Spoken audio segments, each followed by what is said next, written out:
السلام علیکم ورحمۃ اللہ وبرکاتہ۔ اعوذ باللہ من الشیطان الرجیم، بسم اللہ الرحمن الرحیم۔ ایک دفعہ پھر نجف میڈیا پلیٹ فارم پر تعزیتی ریفرنس پروگرام لے کر نجف میڈیا ٹیم حاضر خدمت ہے۔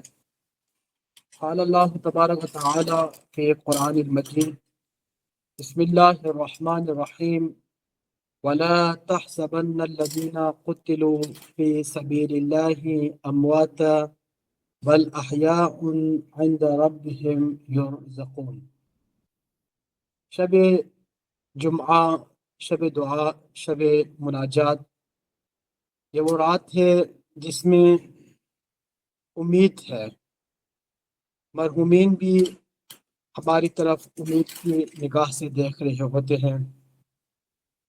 یقیناً اس رات کے اندر زندہ لوگوں کے لیے بھی امید ہے کہ ہم امید لے کر، دلوں میں امید لے کر مسجدوں کا رخ کرتے ہیں، اور اس رات میں ہم جتنی دعا و مناجات کر سکتے ہیں، یقیناً ہم اپنے آپ کے لیے اور جو ہے مرحومین کے لیے اس رات میں دعا کرتے ہیں، مناجات پڑھتے ہیں اور زیارات کرتے ہیں۔ نجف میڈیا پلیٹ فارم اپنے ناظرین کے لیے شب جمعے کی رات کی اس پربرکت رات میں یہ خصوصی پروگرام تعزیتی ریفرنس لے کر حاضر خدمت ہے۔ یقیناً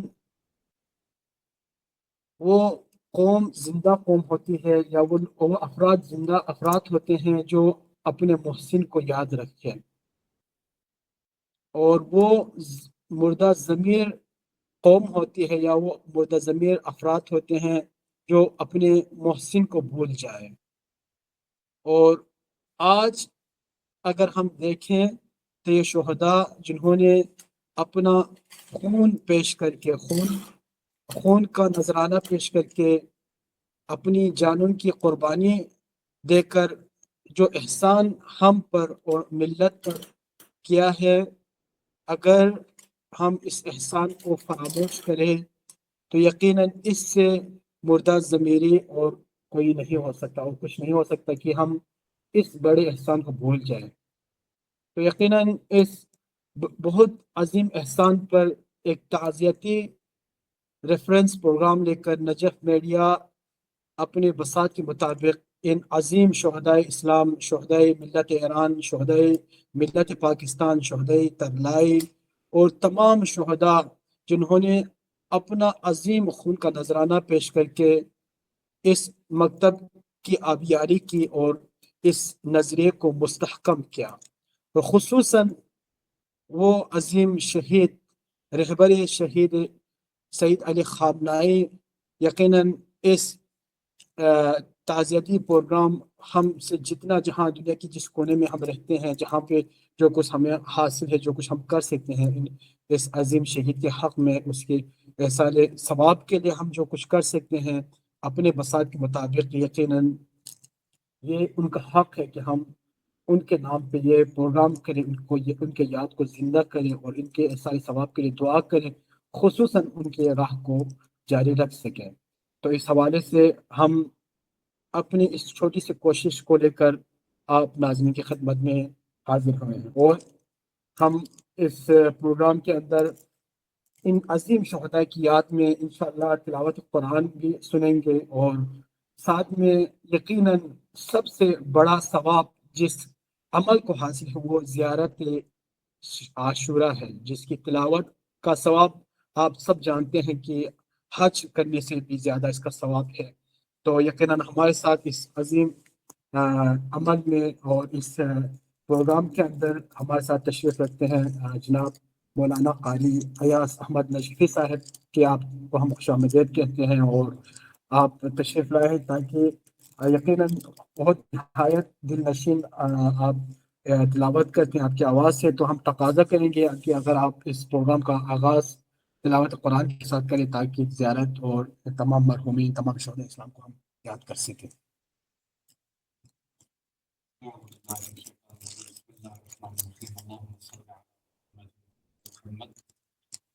قال الله تبارك وتعالى في القرآن المجيد تعليما بخلق الله الرحمن الرحيم وقل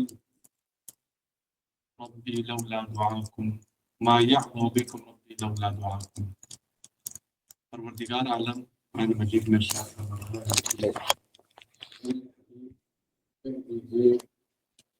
کہ تمہارا پروردگار تم لوگوں کا پرواہ نہ کرتا اگر تمہاری یہ دعائیں نہ ہوتی.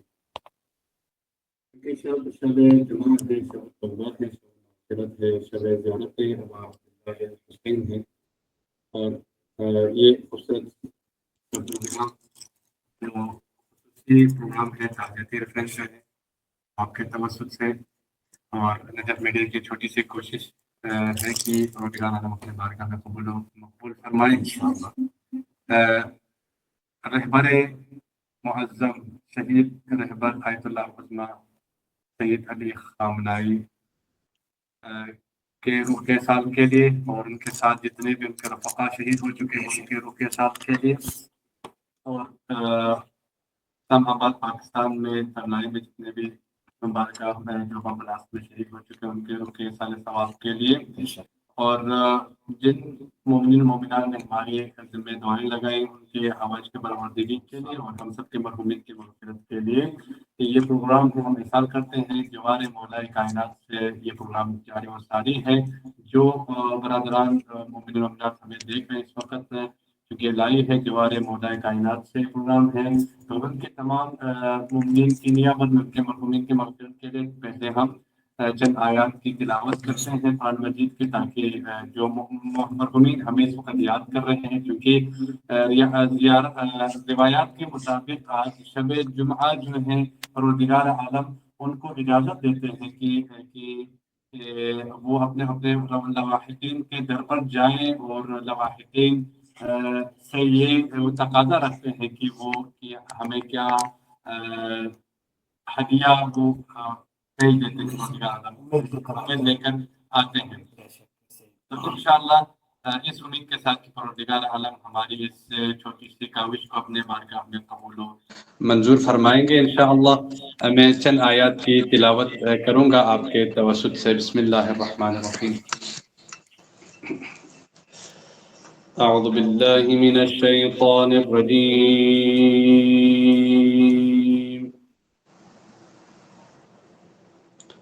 بسم اللہ الرحمن الرحیم.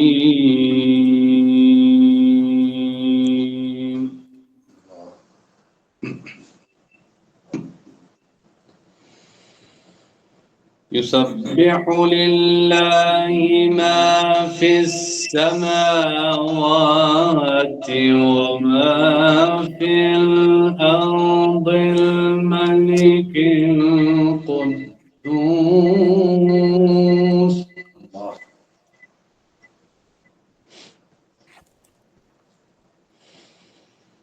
يسبح لله ما في السماوات وما في الأرض الملك القدوس.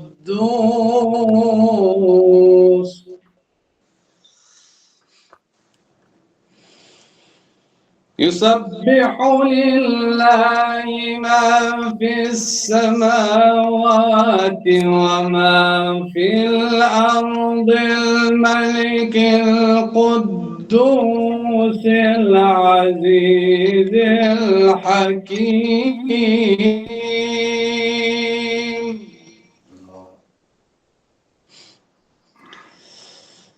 هو الذي بعث في الأميين رسولا منهم يتلو عليهم آياته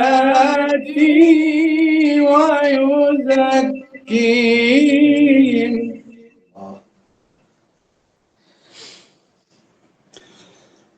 ويزكيهم ويعلمهم الكتاب والحكمة وإن كانوا من قبل لفي ضلال مبين.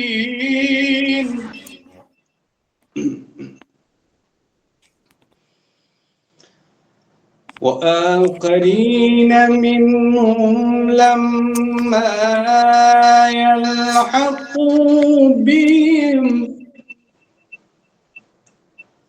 وهو العزيز الحكيم.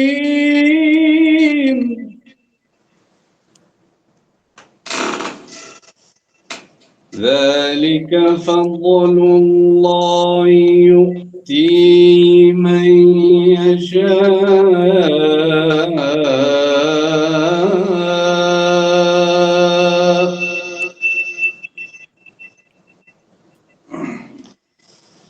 ذلك فضل الله يؤتيه من يشاء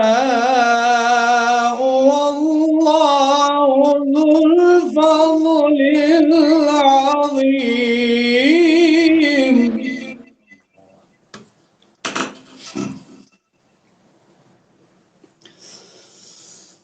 مثل الذين حملوا التوراة ثم لم يحملوها كمثل الحمار يحمل أسفار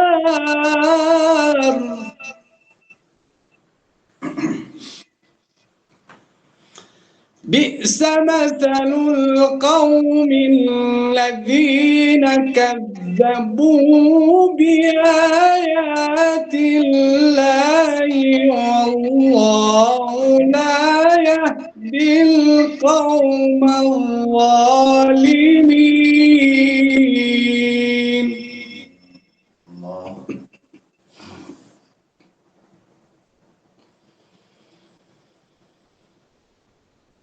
قل يا أيها الذين هادوا إن زعمتم أنكم أولياء لله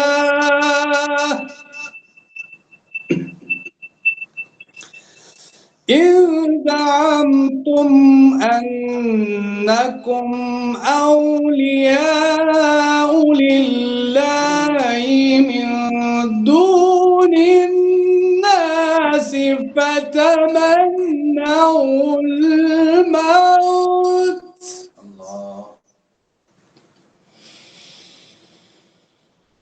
فتمنوا الموت إن كنتم صادقين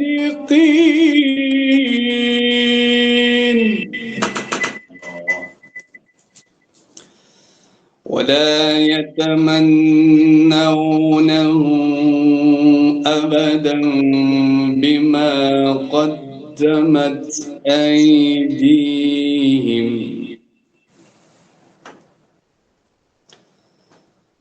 ولا يتمنونه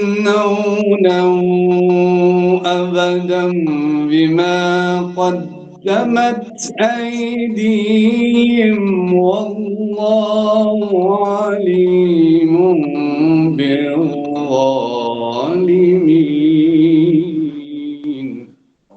ما شاء الله. قل إن الموت الذي تفرون منه فإنه ملاقيكم ما شاء الله فإنه ملاقيكم ثم تردون إلى عالم الغيب والشهادة. ما شاء الله سبحان الله. إلى عالم الغيب والشهادة فينبئكم بما كنتم تعملون.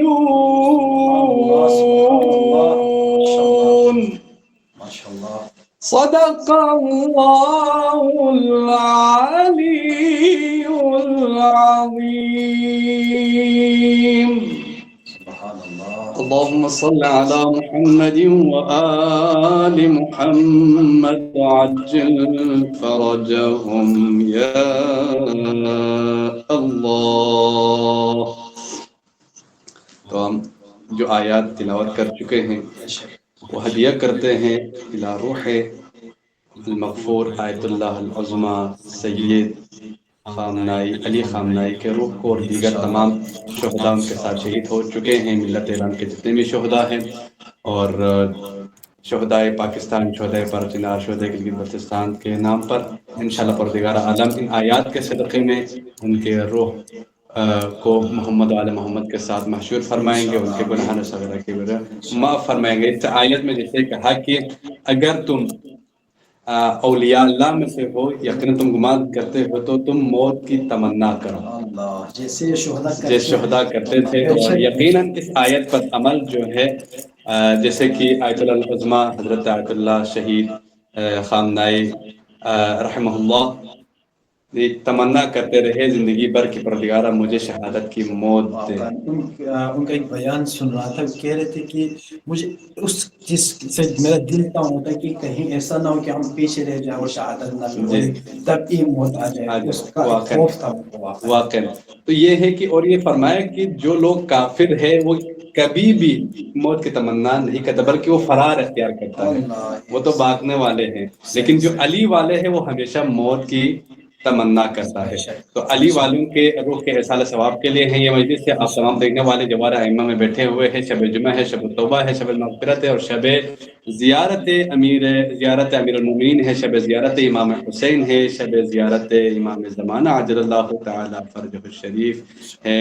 آئے مل کر زیارت ابا عبداللہ الحسین کی ہم تلاوت کرتے ہیں، اور امام حسین علیہ السلام کے زیارت کا جو ثواب ہے وہ ہمارے دیکھنے والے تمام ناظرین کے مرحومین جنہوں نے ابھی تک ہم سے یہ تقاضا کیا ہے، اجتماع سے دعا کہا ہے، کمنٹس میں اپنے نام شامل کر رہے ہیں ان کے تمام مرحومین کے نام پر.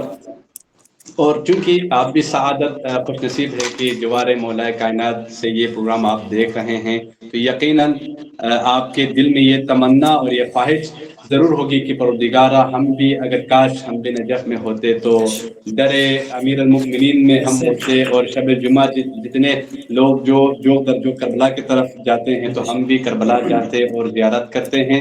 تو ہم آپ کے تمنا کو ادھورا نہیں رکھیں گے، آپ کے نیابت میں بھی زیارت کریں گے، اور ساتھ ساتھ زیارت ابا عبداللہ الحسین کے ساتھ ساتھ آپ حضرت امیر کائنات علی بن ابی طالب کی روضہ اقدس کی آپ زیارت بھی فرما رہے ہوتے ہیں. تو آپ ضرور کمنٹس میں اپنا نام شامل کریں، ایک دفعہ سلام آپ ضرور کریں. انشاءاللہ ہمارے برادر عزیز آپ کے نام لے کر یہاں پر السلام بھی کریں گے. السلام علیکم یا امیر المؤمنین، السلام علیکم یا اخ رسول اللہ، السلام علیکم وعلی ذریعک آدم ونوح وعلی جارک حور وصالح.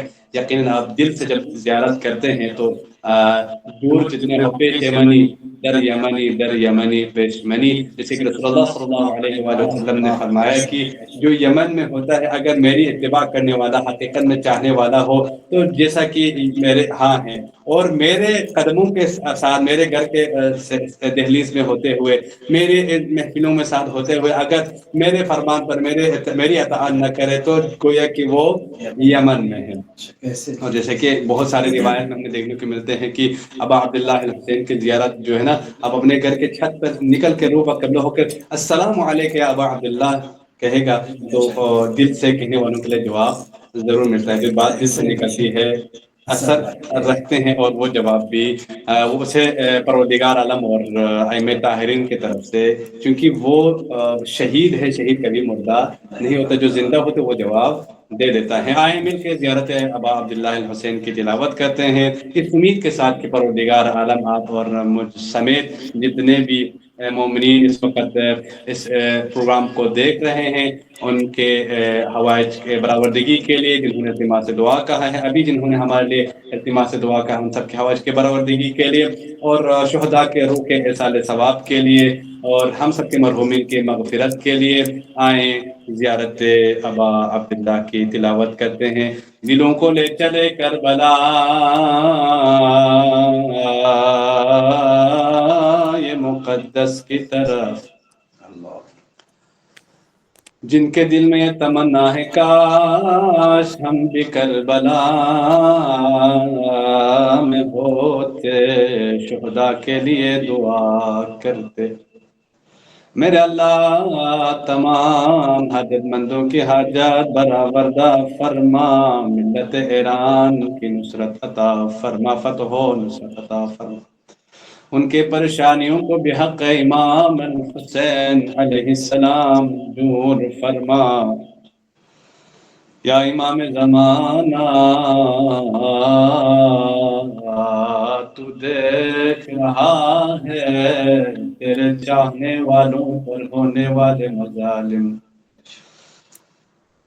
यब्ने रसूलिल्लाह यूसुफ ज़हरा हुज्जत खुदा, आज ही ज़ियारत के वास्ते हमारी दुआओं को बारगाह खुदावंदी में मुस्तजाब करा दे। अल्लाहुम्मा सल्लि अला मुहम्मदिन व आलि मुहम्मद व अज्जिल फरजहुम। अस्सलामु अलैका या अबा अब्दुल्लाह,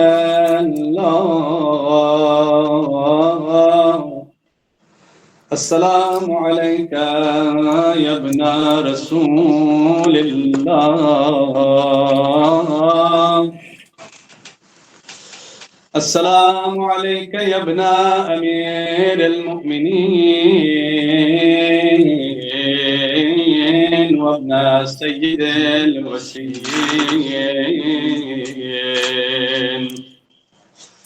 अस्सलामु अलैका या इब्ना फातिमा सय्यिदति निसाइल आलमीन।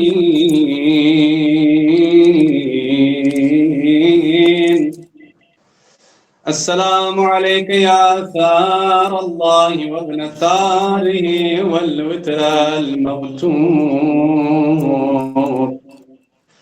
अस्सलामु अलैका व अलल अरवाह अल्लती हल्लत बिफ़नाइक।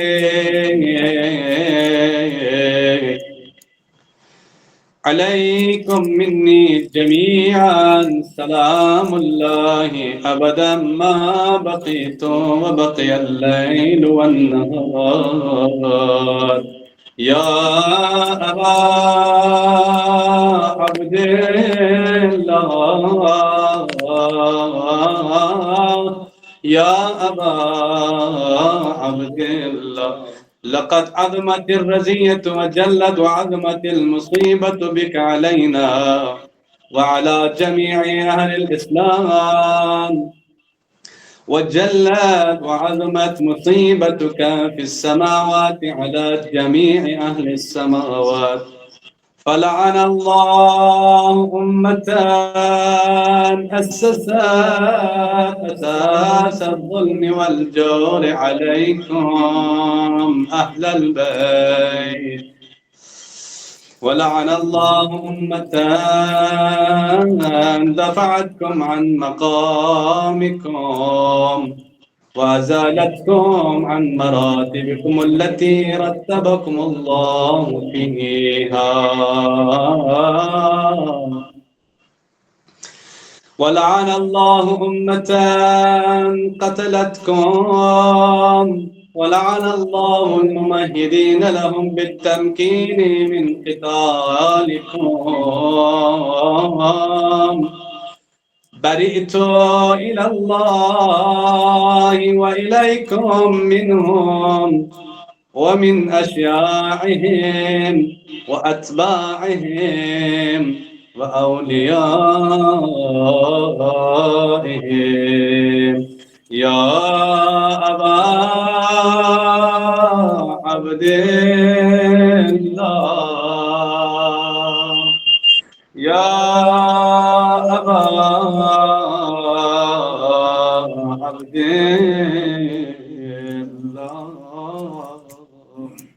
إني سلم لمن سالمكم وحرب لمن حاربكم إلى يوم القيامة. ولعن الله آل زياد وآل مروان ولعن الله بني أمية ولعن الله بني أمية قاطبا ولعن الله ابن مرجانا ولعن الله عمر بن سعد ولعن الله الشمرا ولعن الله أمة أسرجت وألجمت وتنقبت لقتالك بأبي أنت وأمي بأبي أنت وأمي لقد عظم مصابي بك فأسأل الله الذي أكرم مقامك وأكرمني أن يرزقني طلب ثارك مع إمام منصور من أهل بيت محمد. اللهم اجعلني عندك وجيها بالحسين عليه السلام في الدنيا والآخرة يا أبا عبد الله يا أبا عبد الله إني أتقرب إلى الله وإلى رسوله وإلى أمير المؤمنين وإلى فاطمة وإلى الحسن وإليك بموالاتك وبالبراءة ممن قاتلك ونصب لك الحرب وبالبراءة ممن أسس أساس الظلم والجور عليكم وأبرأ إلى الله وإلى رسوله ممن أسس أساس ذلك وبنى عليه بنيانا وجرى في ظلمه وجوره عليكم وعلى أشياعكم. برئت إلى الله وإليكم منهم وأتقرب إلى الله ثم إليكم بموالاتكم وموالاة وليكم. برئت إلى الله ثم إليكم بموالاتكم وموالاة وليكم والبراءة ممن عاداكم والناصبين لكم الحرب وبالبراءة من أشياعهم وأتباعهم. إني سلم لمن سالمكم وعدو لمن عاداكم وولي لمن وعداكم وعدو لمن عاداكم.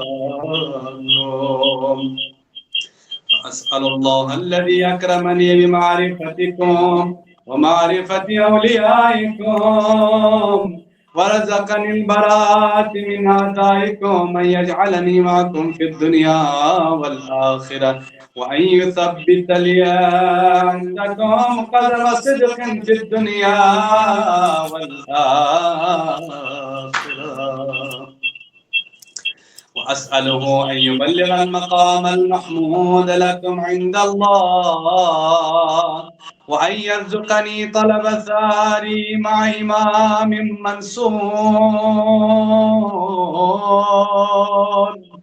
مع إمام هدى ظاهر ناطق بالحق منكم وأسأل الله بحقكم وبالشأن الذي لكم عنده أن يعطيني بكم أفضل ما يعطي مسابا بمصيبته مصيبة ما أعظمها وأعظم رذيتها في الإسلام وفي جميع السماوات والأرض. اللهم اجعلني في مقامي هذا ممن تناله من صلوات ورحمة ومغفرة. اللهم اجعل محياي محيا محمد وآل محمد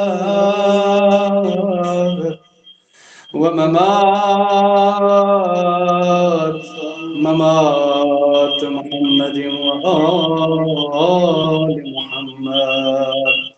اللهم إن هذا يوم تبركت به بنو أمية وابن آكلة الأكباد اللعين ابن اللعين على لسانك ولسان نبيك